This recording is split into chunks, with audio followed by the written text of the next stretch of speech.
welcome to the Knitted by Whitney YouTube channel. This is a bit of a different video for me because for the first time ever, I'm doing a planning video. I am here to talk about my fall knitting plans. Now, I have a very busy September that is about to get underway. I'm recording this at the beginning of September. And although I never usually make knitting plans because, let's be honest, I'm a bit of a magpie and I don't stick to plans. I usually just see what I like and I go and do it at that moment. But the reason I want to do a knitting plans video is to kind of keep myself on track about what I really want to focus on this season. I can't guarantee that I will do this again for any season, but I just know that I have a very busy fall this year, especially in late September, early October. And I kind of want to remind myself, this is what I want to do. This is where I want to direct my focus and to not get caught with other things.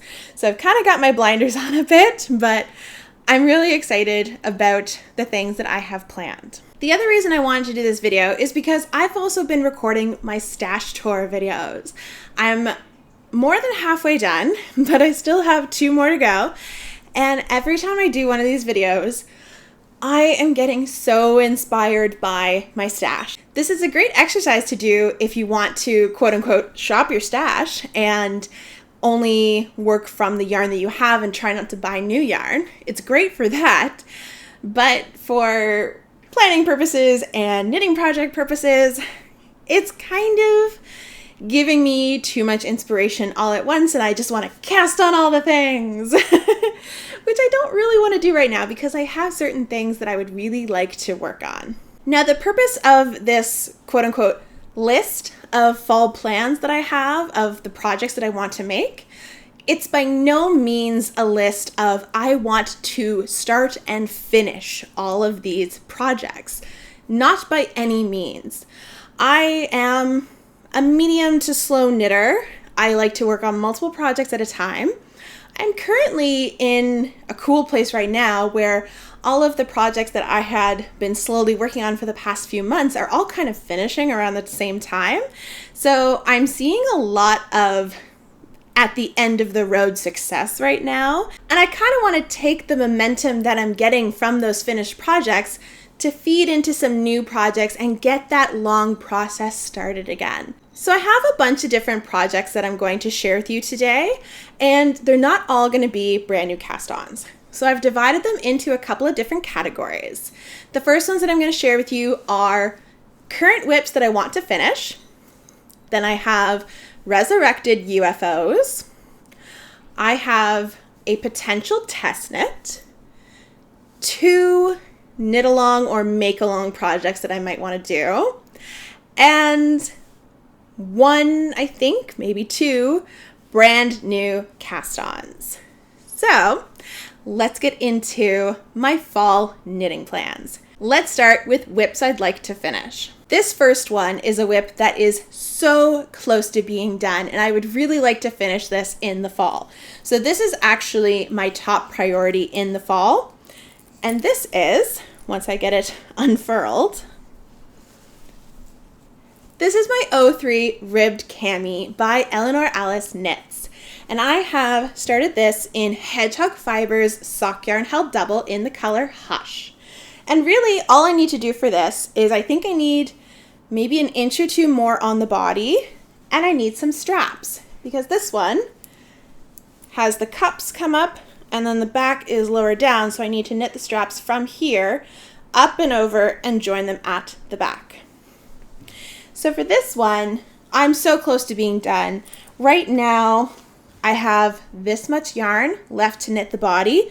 Once I finish up using this little nugget of yarn, I'm going to use my 3rd cake that I have to knit those straps first, get the straps to the length that I would like them to be, and then use whatever yarn I still need to get the length of the body to where I would like it to be. But I think I'm really close to the body length, so I'm probably going to have some yarn left over after this. My second whip I would like to finish is not at the same stage. This is the Arcuate Vest by Charissa. And this is a pattern that Charissa gifted to me in exchange for some testing. So when this pattern first came out, Charissa didn't have a lot of the upper sizes tested, and my size was one of those and untested sizes. So she gifted me the pattern in exchange for my feedback. And I have technically been working on this since late winter, early spring, but I did give her a little bit of an update recently, and I said, I'm so sorry, I haven't really been working on it. The yarn is super rustic, and I really haven't been feeling like working with it. And she said, not to worry, it's summer. She totally understood. So I would really like to pick this back up in the fall, and I would like to get this finished in the fall because I owe her that feedback, and I would like to get some pictures taken. I think this is a gorgeous fall yarn. I don't have the one with the ball band on it, but I think this is Sandnes Garn Tove, which is 100% wool, and it's a sport weight. I don't know the name of the color. They just have numbers for their colors. But I would love to get this one done because I think this is such a gorgeous fall color, and I would get so much wear out of this in my wardrobe. So this one I would like to finish along with the other one. Both of my whips I really would like to get finished. Everything else is get as much done as I have the time to / want to do. The next couple of projects are Resurrected whips, starting with one that I started and then I frogged. So I don't actually have a piece to show you, but I do have the yarns. This is from a couple of months ago. I told you that I wanted to make a rainbow shawl, and they're all neon rainbow colors. And these are all from various advents that I've gotten. They're advent minis. I had laid them out one day on my floor when I was reorganizing my yarn stash, and I found that they made this really gorgeous neon rainbow. And I've decided to do a bit of a copycat of the Adventurous shawl by Amba O'Brien, because that is essentially two triangle shawls where one of them is flipped and they are seamed together on that long edge. So I found a free pattern for a triangle shawl. It's a very popular shawl size and shape, and I'm going to knit two of them. So the first one is going to start with the hot pink and go through yellow and orange into green, or rather it would go pink, orange, yellow, green, and I'll end with these really nice limey greens, and the other half will go from blues to greens because there are a lot of blues and a lot of greens, and they will join at the middle with that limey yellow green. So part of the reason why I never picked this one back up is I didn't have small enough stitch markers, because I decided early on after starting it, it was taking too long knitting it at the single strand fingering weight gauge. So I decided to wind all of the balls double, and I'm knitting it at more of a DK weight gauge. I'll probably up my needle size too. I forget what size needle I was using, but I'll probably use maybe a 6 or a 7, which is a 4mm or 4.5mm needle. But I found that my stitch markers were all too big. My stitch markers, for the most part, go up to an 8mm, which I think is like a US 13. And they were just sticking out too much, and it wasn't an enjoyable tactile experience when I was knitting with it. So, sorry for the noise. I bought these Coconuts small stitch markers. So these ones go up to a US 7, which is a 4.5mm. So just to make sure they fit, I'll probably do a US 6 or a 4mm needle. But if I can show this without dropping it, they are tiny, very tiny. But that's going to make the experience of moving the yarn along so much smoother, because it's a very simple pattern. I don't even really need to look at it once I get it started. But I would like this to be my little shawl project for in the car and that type of thing. I'm not really vibing with the skinny scarf that I'm making right now, so I might put that one aside and start this really fun neon one instead. My next Resurrected whip looks almost done, but I'm not going to use it. This is Doyle's Gigi Cardi, and if you think it's too big, you would be right. I started this for Doyle back in January because the yarn was sponsored. It was gifted to me by Hobie. It's their upcycled alpaca blend, which is wool and alpaca and acrylic. And following, I even have my buttons sewn on. Can you believe it? This is the Gigi Cardi by Knititude, and I followed the instructions in the pattern using the same size needle, which I think was a 9, US 9, which I think is a 5.5 millimeter. And you can tell this fabric is far too loose and gapey. I'm not a fan of it whatsoever. Also, because of the drapiness of the alpaca, it really just stretches out, and it looked far too big on Doyle. It was also too long as well. I do have a photo of him trying it on, which I'll put right here. But as soon as I saw him try it on minus the sleeves, I knew I need to start over. That's far too big. It doesn't suit him. It just looks like he's wearing something that's too big for him, and I really didn't like it on him. So instead of giving him a project that is not finished to the standard that I would like it to be, I decided to scrap that, start again.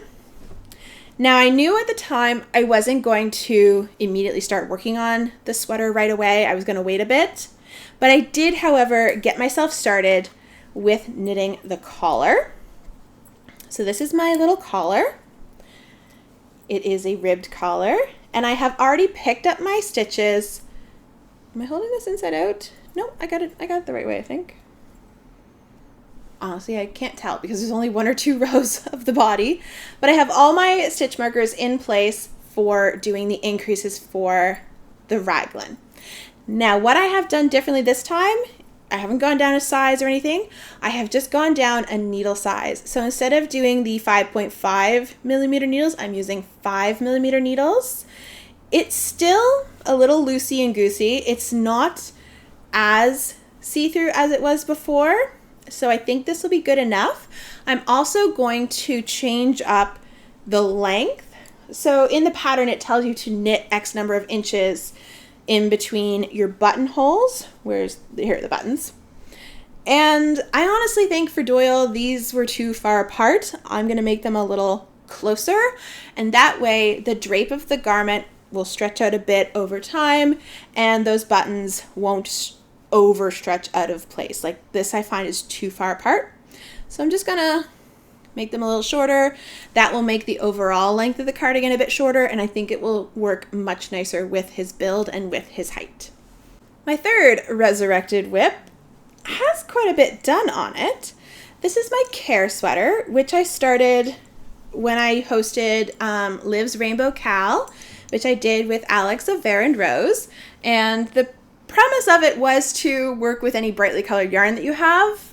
And I know there's no brightly colored yarn here, but that's because I was doing the color work in some gorgeous bright blue yarn. And this is Liv's yarn. She had a yarn company called The Wool Shed, and I bought this before she passed away. And this is her Lithadora color from her Flower Fairies collection. And I love the pale snowy white and the bright, bright blue. So I'm going to be holding 1 strand of fingering and 1 strand of mohair together. This is also 1 strand of fingering, 1 strand of mohair. The fingering weight yarn is from Lismore Sheep Farm, which is a local yarn company to me here in Nova Scotia. And I'm holding it with a strand of Aloft by Knit Picks. The Lismore Sheep Farm is quite a rustic-y yarn. I know when I block this, I'm definitely going to be using some conditioner to soften it up. Aloft is also quite a soft mohair, so that's also helping. But this is going to be like a really wintry sweater. But I'm very, very excited to do the color work. I think it's going to look gorgeous. And I'm at the point where I'm ready to start the color work. Now, the reason that this got put to the side is because during the time of the Cal, I got pneumonia and I got very sick. And when I got pneumonia, I also got a lot of brain fog, and I could not do a color work chart. That was beyond my abilities at the time. So I kind of parked this, and by the time the brain fog eventually got under control, it was starting to get warm out, and I really didn't want to work on this very rustic, very warm sweater. So I decided to park it and come back to it now in the fall. Now this one is a really low priority. I don't even know if I will tackle this one in the fall. I might wait to the winter for this one. So this one's low priority, but I do know that I need to do something with this yarn before I join it with the color work, because this yarn bled a lot in my swatch, and I actually can't use the white yarn that I used in my swatch. I can't reuse it because it's blue now. I did wash both of these, and the mohair really didn't have much runoff at all, but the merino definitely did. There was major blue runoff. So, and even after rinsing it, I think 4 times with wool wash / dish soap, it was still running off. And that's just a problem with really intense dyes. So what I'm going to do is I'm going to do another soak of this, but I'm going to soak it with a color catcher, and I'm going to hopefully get as much of that excess dye out using that. I'm also going to throw in some vinegar and stuff like that to really like help the dye bind to the yarn and catch whatever excess colorway and excess dye is coming off with that color catcher. So those were all projects that were either started before or started and frogged, and I want to restart and get back on my needles, and some of them get finished, others just make some progress on. The rest of the projects I'm going to talk to you about will be brand new cast-ons, starting with the potential test knit.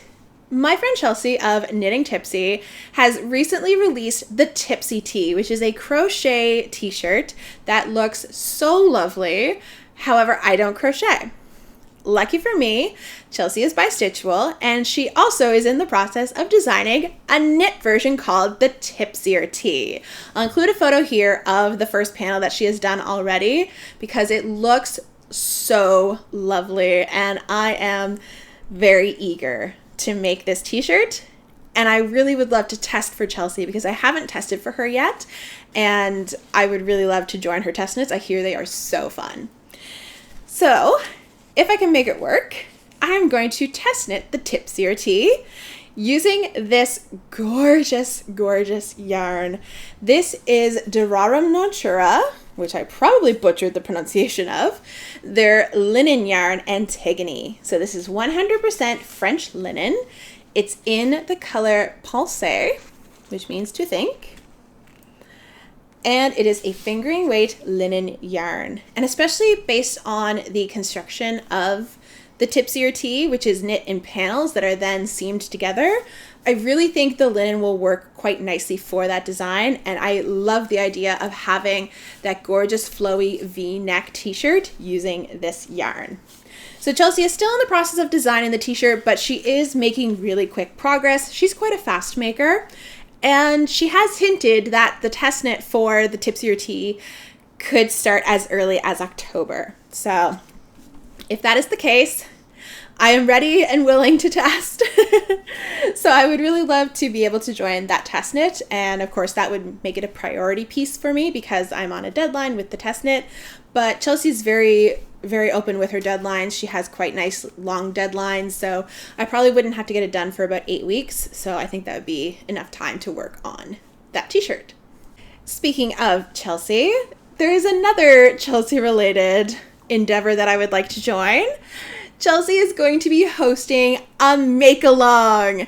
Now, before you get too excited, this make-along is only open to her Ko-fi subscribers. However, if you want to join in on the fun, her lowest tier is only $3 US a month. So if you would like to join in just for the 2 months of the make-along, it would only be $6, and that money goes towards Chelsea and helping her earn an income from her knitting and crochet and her content creation.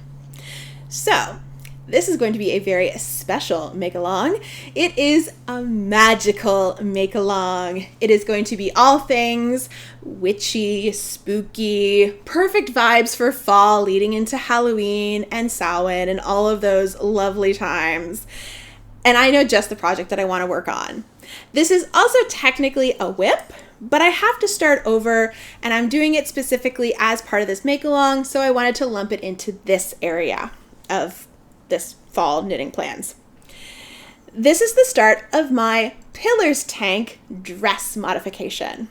Now, if you've seen my most recent podcast, you'll know that I encountered some issues with my original Pillars tank, my white version, which has the deep V front and deep V back.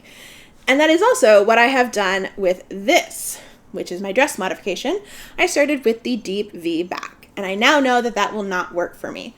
So these lovely little triangles are going to need to be frogged because I'm going to be switching to do the high back and the higher V-neck option. So this is the back, so this needs to be frogged and I need to start it over again. But I'm okay with that because I know that I'm going to get a great fitting dress in the end. I have some mods in mind that I'm going to do to make it fit me really nicely. I'm hoping for a bit of a bodycon dress. Hopefully knee length with a bit of a slit. I might get that length, I might get a little bit longer. I'm feeling really positive about this and about the amount of yarn that I have. What is the yarn, you ask? This is the most precious yarn in my stash. This is Blue Heron Rayon Metallic yarn, and it's in the color Blue Violet. Absolutely gorgeous. Of course, there is this beautiful lame gold strand that goes through this beautiful purple and blue yarn. If I hold it up here, knitted, you can really see the color variations. And this is going to be my entry into that knit along because Chelsea called it best. This is going to be a starfall dress for me, which is part of the ACOTAR series. It's a holiday that they have that is really beloved in the night court, and this is such a night court dress, or a night court yarn to become a night court dress. So I will be doing this as part of Knitting Tipsy Chelsea's make-along. But Chelsea's make-along is not the only make-along happening this fall. The other one that I am interested in joining is Laura Penrose's To Me, From Me make-along. Now, I can't remember the time of this one. This one is open to anyone. I think she's going to be accepting posts for prizes on both Instagram, on her Patreon, and I think from YouTube as well. But I'll put the link to her most recent podcast episode below so you can find all the information because I'm a little fuzzy on what it is. But for her project as part of the make-along, Laura is going to be making herself another souffle pattern, which is her very first garment pattern that she designed. And she's going to be tweaking her design a bit, and she's going to be creating something a little different than what the pattern is already written out as. And she might be updating the pattern afterwards. That's what she said she might do. But of course, wait and see until it happens. But it has inspired me to take out the yarn that I have in stash for another souffle pattern. I've already made two. I've made a navy version and a baby blue version. My navy version is lace weight alpaca. My baby blue version is 100% tencel yarn, and I learned the hard way after making that one that the pattern is designed for mohair yarn. You really need the memory and the structure of the fluffy yarn. The tencel yarn completely changes how it fits and how it drapes and everything. So I do have some tencel yarn to make this one, but I am going to supplement it with some mohair. So I'm going to be using these two yarns together. This one, the tencel yarn, is the Trailhead Yarns Cabot Trail yarn, which is 100% tencel. It's in the color Unicorn Tears. And this one is Sugarbush Yarns Drizzle in Pink Puddle. Sadly, this one is discontinued, so you can't get it anymore. And it is such a great match for the tencel yarn. But I am going to be making a long sleeve souffle tee because I have two short sleeve versions. I would love a long sleeve one because I actually have a store-bought blouse that is the same shape and style of the souffle tee, and I would love to have a hand knit version instead. Now what I'm going to do is I am going to do the yoke in just the mohair, because that was the part of my baby blue version that I'm really not happy with the fit of, because it's the sheer section of the top and it really goes a little lower than I feel comfortable with. So I'm going to mitigate that by only using mohair for that section. And this is really soft mohair. It's not itchy at all, so I'd feel really comfortable with this on my skin. And then for the rest of the pattern that uses 2 strands of yarn together, I will hold the tencel and the mohair. So I'll get a nice flowy, kind of almost silky vibe with the rest of the pattern, but I know I'll be properly covered at the top where I want to make sure things are covered, for lack of a better word. Now, everything that I have shown you so far is all yarn that's in my stash, some of which I've had for a long time, some of which I have started to use, frogged, need to start again, or it's in the process of being knit, I just need to keep working on it. But I have one extra project that I want to talk about, which is going to be a brand new cast on, and I'm really excited about it because the yarn was sponsored. The cat is out of the bag. I am officially an influencer for Handmaiden Fleece Artist, which is a local Nova Scotia yarn company, and I am so excited to be partnering with them. They reached out to me a couple of weeks ago and asked me if I would be their very first influencer, and of course I said yes. So they have gifted me some stunning yarn. They gave me complete free reign to choose whichever base I wanted, whichever color I wanted, and they dyed it up for me, and I can make whatever I like with it. And I know exactly what I'm going to make with this gorgeous fuzzy yarn. This is Handmaiden Whisker, and this is 50% Super Kid mohair, 38% wool, 12% nylon, and it is in the color Raspberry Cordial, which, if you are not familiar with Canadian storytelling and classic Canadian literature, Raspberry Cordial is the drink that Anne of Green Gables and her friend Diana drink until they get sick in the book Anne of Green Gables, which is written by L.M. Montgomery, who lived in PEI, which is one of the Atlantic provinces here in Canada. Now, what am I going to make with this, you wonder? So this yarn, although it is a very fluffy, fuzzy yarn, you would think this is just like a mohair or an alpaca, but it's thicker than that. The gauge of this is similar to, I'd say, like a DK or a worsted. They have here for the gauge 20 stitches per 4 inches when knit using US 6 size needles. And you get 200 meters or 217 yards per 50 grams. So these are very light, fluffy yarns. Now, when Handmaiden Fleece Artist reached out to me asking me if I wanted to be an influencer for them and choose some of their yarn, I went to one of the local yarn stores here in Nova Scotia where I knew they carried their yarn, and I just did a little bit of exploring and a little bit of reconnaissance to see which of their yarns I might be interested in ordering, because they have such a wide variety of bases, and I really wanted to touch and feel them to see which one sparked an interest in me. And the store that I went to had a sweater sample using the Whisker yarn, which I had only seen on the website. I'd never seen it in person before, and I fell in love with the sample, and I knew exactly what I wanted to make with it. So even though this didn't win the poll that I did over on my Instagram, I'm deciding to do this pattern with this yarn. I'm going to make a Lento sweater, which is one of my favorite patterns. I was deciding between the Lento sweater, which is an all-time favorite of mine, and the Feather cardigan by the Knit Pro Girl, which just came out recently. And ultimately I did decide to go with the Lento because I would really love a tried and true pattern, one that I am in love with, one that just brings me so much joy, so that I can have a really relaxed, enjoyable experience knitting with this yarn. And I really want to show it off in all its glory, and I just know with the fluffiness and the drape and the lightness, I'm going to want this as a pullover sweater. I'm going to want all of this fluff right up against my neck.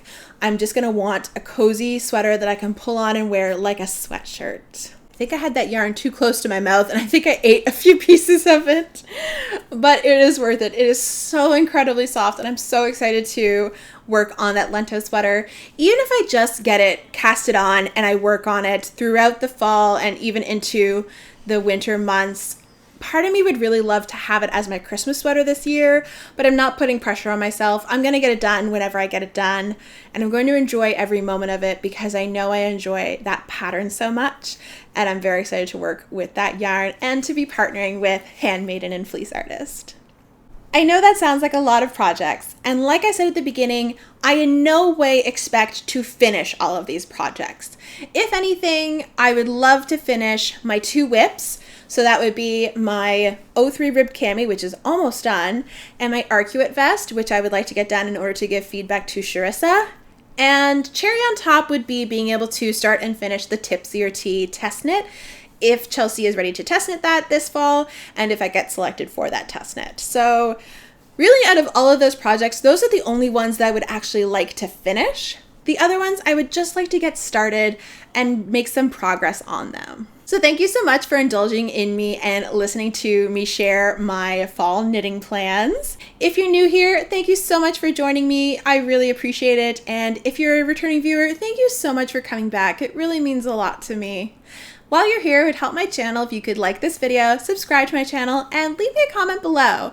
I would love to know which of these patterns is your favorite, which one you might want to make, if you want to join either of the make-alongs, and leave me your predictions. What do you think I'm going to accomplish during the fall? Maybe at the end of the fall, I'll do a wrap-up video talking about my successes and failures and what I worked on and what I didn't over the fall time to see if I actually made any progress on my fall knitting plans. So maybe I'll have some accountability for you later on. Thank you all so much for watching, and I hope you take care and happy knitting!